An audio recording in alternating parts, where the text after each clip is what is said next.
parents in Loves Park, Illinois, when a moment's decision tragically changed their lives.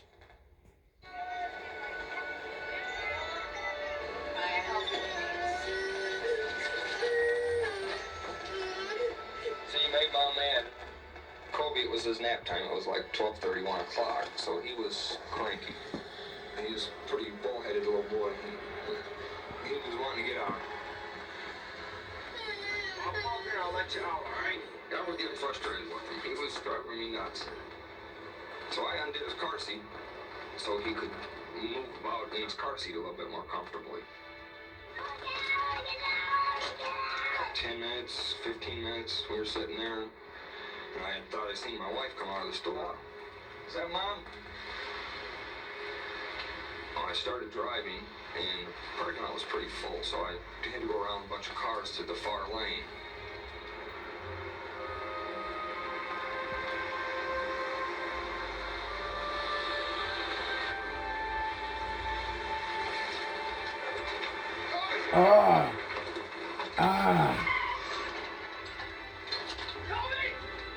Coby! My heart stopped. Help me! Somebody help me! He looked at me, and his little blue eyes just rolled in the back of his head. Dart Schoonmaker was the store manager on duty. Voice came over the radio, kind of a frantic voice of one of our stockmen, and it sounded like he said a child got hit by a car in the parking lot. So I immediately started running out the front door. I didn't know what was going to happen next. A registered nurse, Lynn Massey, happened to be driving by. No one was actually doing anything with him physically. So I looked at him, and he looked awful blue to me. Back up, please. His eyes were closed, blood coming out of his ear, and I didn't see any signs of life. I was very scared. No pulse. Let's start CPR. On 5. Attention, Walmart shoppers. If there's a doctor in the store. Rick Baker, a former EMT, heard the page. I thought if I could help, I would.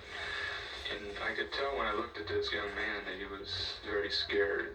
You could tell that there was something very desperately wrong.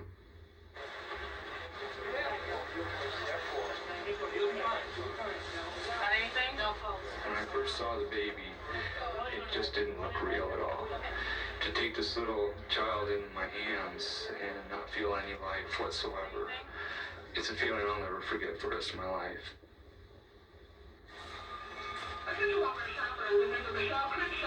I heard Michelle Crenshaw being paged in the store, and I know I had a weird feeling.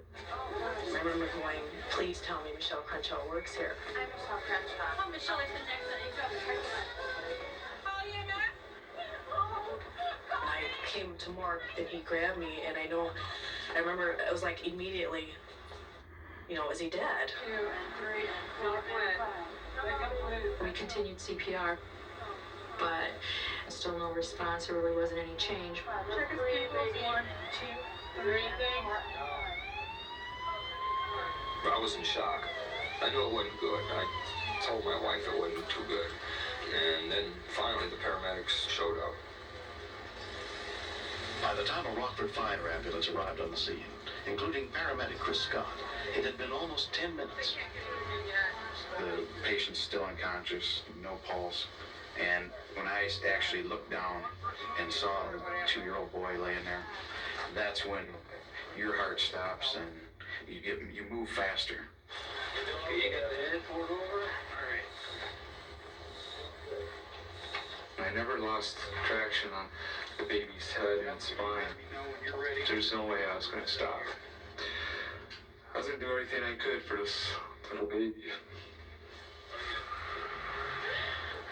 Everything was being done that could be done at that particular time. But it didn't look good.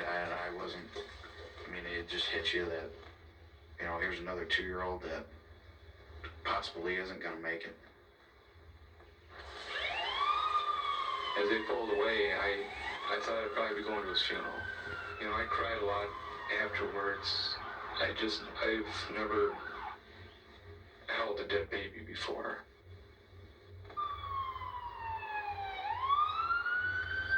We were about a minute into driving to the hospital, and we put him on the heart monitor, and lo and behold, I mean, there was a heart rate there.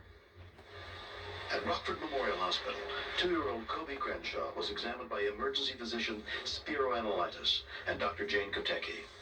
The call came in as a trauma arrest. In all practical purposes, he's as good as dead. Okay, guys, the count of 3. 1, 2, 3. Heart rhythm at the time. He was not making any respiratory effort on his own. He did have a pulse, however, it was very slow. You have the entropy. Let's go, guys. This is part of his brain. Scanned, he's got air in the brain. The impact that he took to his head was hard enough to cause him to have a broken skull. That's what made him right away to be comatose. When they took us to a waiting area, we sat there for hours. We could just sat in that room and cried. We had no idea what was going on. This is Mrs. Crenshaw? Hi, I'm Dr. Kotecki. In addition to the skull fracture, Coby had suffered collapsed lungs, broken ribs, and ruptured spleen and kidneys. It was very hard for all of us to go out there and say to the mom or to the dad, all of a sudden, boom, you're about to lose a child. I told her that it would pretty much be a waiting game over the next 24 to 72 hours to see if he would wake up. If he would wake up at all. He was semi-comatose when he got to the hospital. They said that we might want to consider the organ donating. That scared me to death. I think that was the scariest part. We got up to the PICU and you can only have 2 people at a time. But they just said you could have many people you want in there because they didn't really expect him to make it. After 72 hours, Coby was still alive, but he had no mobility in his arms and legs, and he remained comatose. They wanted me to talk to Coby and hold his hand, let him know that I was there. So I just stayed there with him constantly. I knew Coby would be fine, that they were just all crazy. This was crazy. There was just no way that God would do this to me. It was a couple months before, the first time he actually moved his right arm just a little like over. He's definitely a fighter. He definitely fought this all the way. On July 20th, 1995, 3 months after he entered the hospital, Coby was finally well enough to go home. Although he is still undergoing therapy, doctors expect him to make a complete recovery. It's been 5.5 months since the incident. I thank God for Dart and Rick and the nurses. If they weren't there at the scene that day, Coby would not be with us today.